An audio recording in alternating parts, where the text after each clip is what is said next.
Olá, eu sou o Giovanni de Souza e este é o quarto trimestre de 2022 da classe de adolescentes, Como Viver no Mundo à Luz da Bíblia.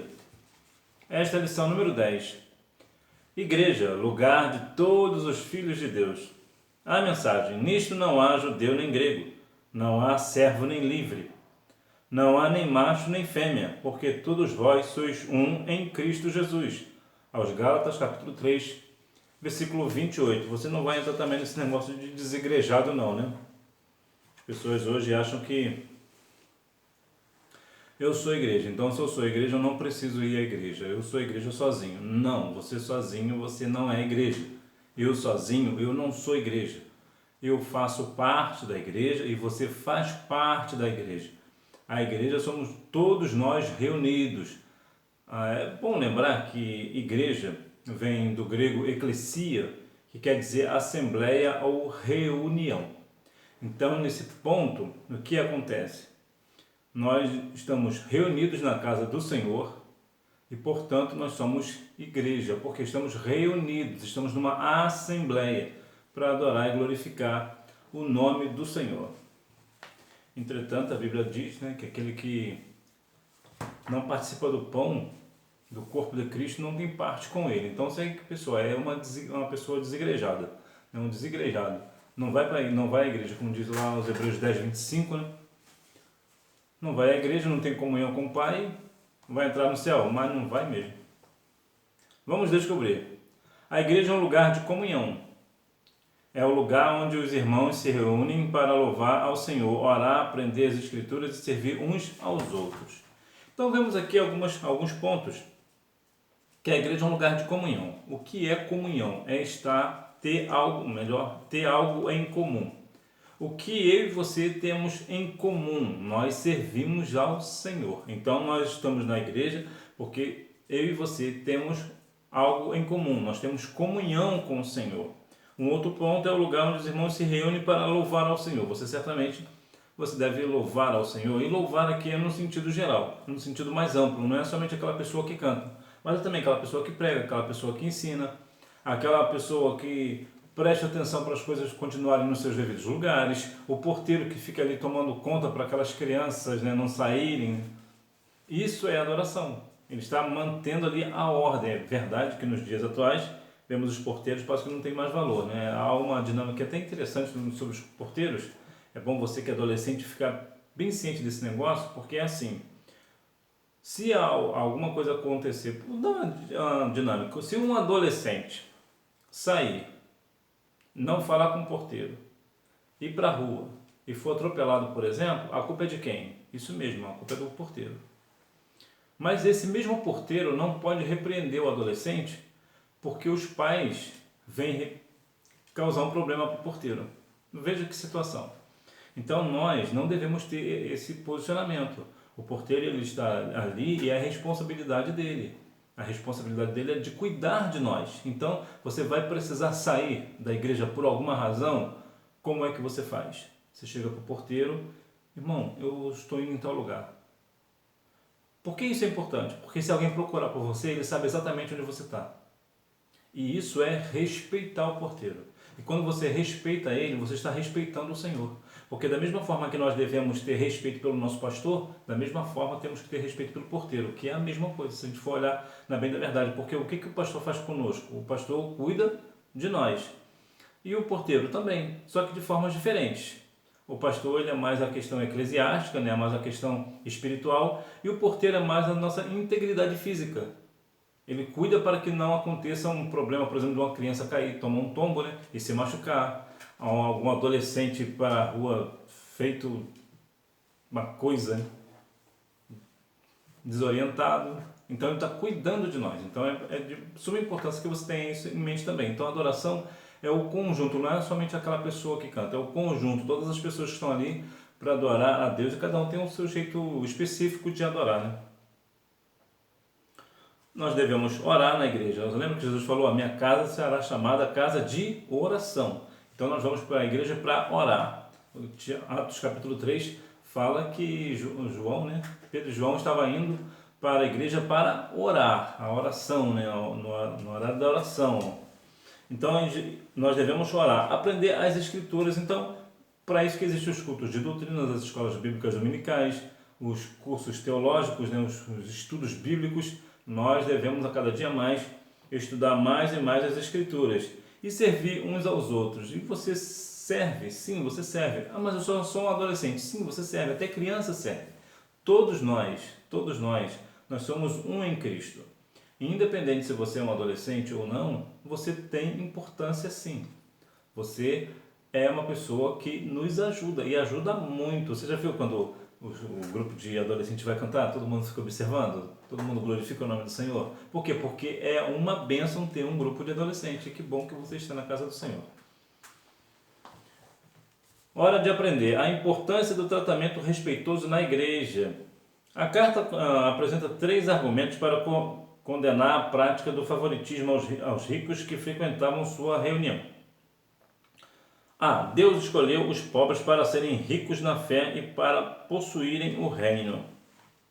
Olha que interessante, nós devemos respeitar uns aos outros na igreja, na escola, no trabalho, na sociedade. Entretanto, na igreja, parece que pesa mais o respeito. Nós devemos um pouco mais de respeito do que... Não é que os outros lugares não seja preciso, é preciso também. Só que a igreja é a casa do Senhor. Eu tive o desprazer de presenciar na minha igreja um jovem que desrespeitou a sua conselheira. E isso foi algo terrível. É algo que não deve acontecer na casa do Senhor. Até porque também vem a questão dos escândalos, né? Isso é muito ruim. Então aqui existia uma repreensão pela questão das pessoas darem mais ênfase àquelas pessoas ricas, né? As pessoas ricas chegam para a igreja e parece que a gente damos um atendimento melhor, né? Isso não é correto. Nós devemos tratar a todos iguais, mesmo aquela pessoa que está em situação de rua, quando chega na igreja, nós devemos abraçar como se estivéssemos abraçando o nosso pastor, como nós estivéssemos abraçando uns aos outros. É um irmão nosso, está desgarrado, mas pode ser naquele dia, por causa de um abraço seu, ele voltar para Jesus. Ou aceitar Cristo como Salvador, porque você soube acolher. Então é importante, isso é muito importante. Nós não devemos fazer acepção de pessoas. Não é porque é rico que tem que ter um tratamento melhor. Todos nós temos o mesmo tratamento. Até porque, né, nós que somos pobres, né, nós temos essa questão de ser ricos na fé. Né? Esses ricos eram indignos porque haviam maltratado e perseguido os cristãos. Quantos ricos, e não é diferente nos dias atuais, têm nos perseguido? E justamente esse rico que nos persegue, agora chega na igreja e nós vamos tratar ele com toda a pompa? De jeito nenhum. Ele vai ter o mesmo tratamento dos demais. Ele não é favorito, ele não é o melhor. Todos nós somos iguais diante do Senhor.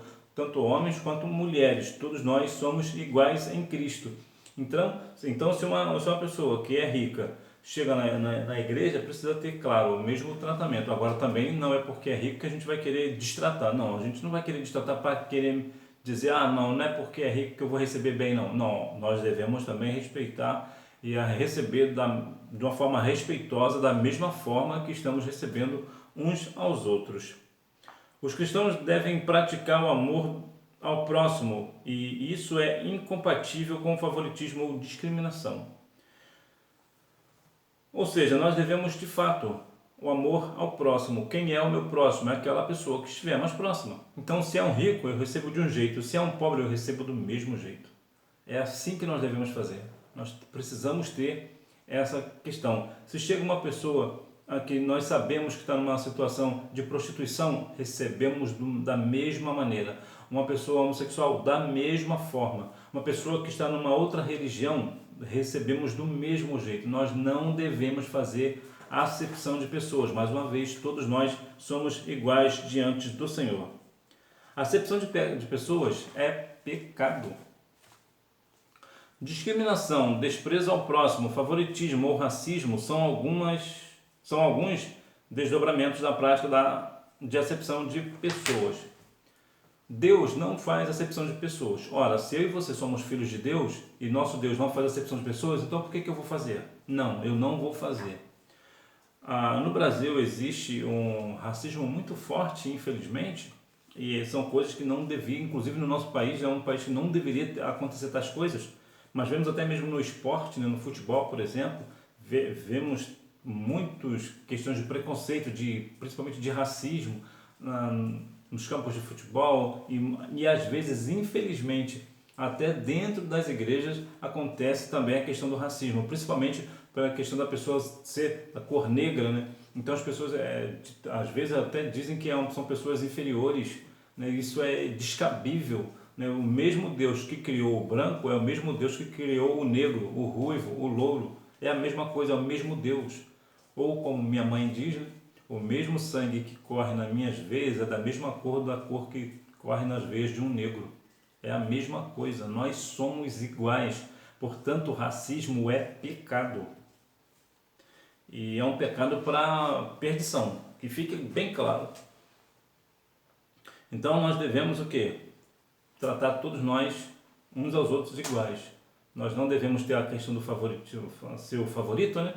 Favoritismo, e também não devemos fazer acepção de pessoas devido ao preconceito ou aqui principalmente pela questão do racismo. Mais uma vez, é pecado diante do Senhor e Deus não está nesse negócio. Em Cristo somos todos iguais.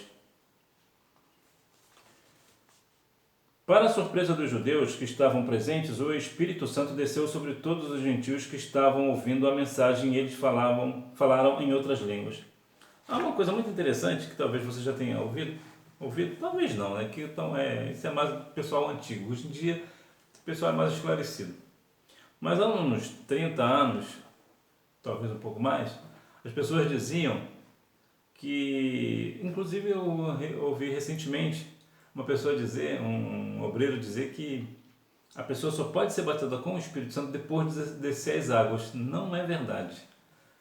As pessoas dizem isso, falavam muito isso, mas pela questão quando a gente desce as águas, tem aquela questão de tornar público que é cristão e tal, talvez seja por isso. Mas, de forma nenhuma. Aqui temos, por exemplo, um caso bíblico de uma pessoas que foram batizadas primeiro com o Espírito Santo e depois desceram as águas. Na igreja onde eu estou, onde eu congrego, na matriz, né, na sede dessa igreja, recentemente, uma menina foi batizada com o Espírito Santo. Ela tem uns 13 anos e ela foi batizada com o Espírito Santo e ela não desceu as águas ainda. Ou seja, o mesmo Espírito que atuou lá, atua hoje. Então, nós, como pentecostais, nós entendemos que o batismo com o Espírito Santo, de modo geral, isso aqui é viável, de modo geral, ele vem sempre depois do batismo nas águas, de modo geral. Mas isso não quer dizer que somente pessoas batizadas nas águas que vai receber o batismo com o Espírito Santo, não. Veja, por exemplo, esses casos bíblicos e esse caso que aconteceu na matriz da minha igreja. Uma pessoa foi batizada com o Espírito Santo ainda que não tenha descido as águas ainda. Então veja que, inclusive, adolescente, né? E que é bom para edificar a sua vida aí, a sua fé, para você buscar o Senhor, para que o Senhor também te batize com o Espírito Santo. Olha que benção. Ser adolescente na casa do Senhor, batizado com o Espírito Santo, olha que benção. Olha que coisa linda. E sim, o batismo com o Espírito Santo é para os dias de hoje. Inclusive, essa menina foi batizada recentemente, né? Mais precisamente no dia 13 de agosto, para ser mais preciso, 13 de agosto de 2022. Então veja que o batismo com o Espírito Santo acontece. Não existe regra, basta você buscar o Senhor de todo o seu coração, o Senhor certamente irá te batizar com o Espírito Santo segundo a vontade dele. Conclusão: a acepção de pessoas é pecado e esta prática não deve existir entre os cristãos, pois Jesus amou a todos e morreu na cruz para salvar todo aquele que nele crê. E aqui entra o branco, o negro, o índio, todos. O Senhor não faz acepção de pessoas. Ora, se eu sou filho de Deus, como diz João 1,12, se eu sou filho de Deus, que eu aceitei a Cristo, então eu me tornei filho de Deus, e esse Deus não faz acepção de pessoas, então por que o meu pai não faz acepção de pessoas e eu vou fazer? Não, eu não posso fazer. Então, o preconceito, o racismo é pecado diante do Senhor. Agora, haja vista a questão do preconceito, que é diferente, né? Racismo tem a ver com raça, né? E o preconceito é um conceito que nós temos antes do conceito em si. Principalmente aqui sobre a questão da homossexualidade, é uma coisa que se fala muito. O preconceito, nós devemos tratar ele de uma forma mais delicada, é algo mais delicado. né, diferente do racismo, porque o racismo de fato é fechado, não existe preconceito, não existe, o racismo ele é pecado, melhor dizendo.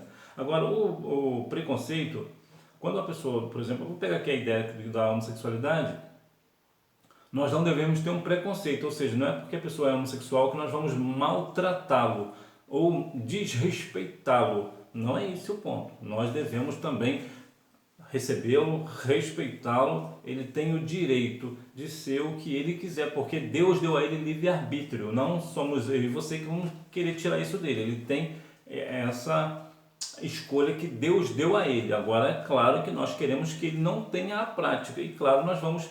Não é porque nós não somos preconceituosos que nós não vamos falar contra o pecado dele. Sim, nós vamos falar contra o pecado, sim, é claro. A Bíblia nos relata isso e nós estamos aqui para isso, para esclarecer as pessoas e falar que quando elas estiverem em pecado, nós devemos apontar esse pecado com amor, com educação, no respeito dentro da palavra. Vamos praticar. Número 1. A forma como ricos e pobres eram tratados quando chegavam na reunião. Número 2. Ela é geralmente antecedida pela prática do favoritismo e do enganoso senso de superioridade. Número 3. Sim. Então que nós venhamos a cada dia mais estar presente na casa do Senhor. A igreja é o lugar de todos os filhos de Deus. Então é verdade que para ser filho a pessoa só é filho de Deus se aceitar Cristo como Salvador, como diz João 1,12. Mas como é que a pessoa vai aceitar Cristo como Salvador se ela não vem à igreja? É claro que também pode ser na rua, claro. Mas de um modo geral, quem aceita Jesus, de modo geral, está sempre dentro da igreja. Então quando alguém chega, quando uma pessoa que tem a prática da homossexualidade, ou de uma outra religião, ou independente da sua cor, independente de todas as coisas, nós devemos recebê-lo com o mesmo amor. Até porque naquele momento ali, pelo seu abraço, pelo jeito de você receber uma pessoa, a pessoa pode aceitar Cristo através do seu testemunho, porque você soube receber bem uma pessoa sem fazer discriminação da raça dele, né, da sua cor, né, da cor da pele, ou pela prática do pecado dele. Então, independente se é uma prostituta, por exemplo, nós devemos receber com o mesmo amor. E que Deus em Cristo continue abençoando a sua vida, que você tenha uma boa aula. Não deixe de ir à escola bíblica dominical, até porque quem faz a escola é o aluno. Tchau!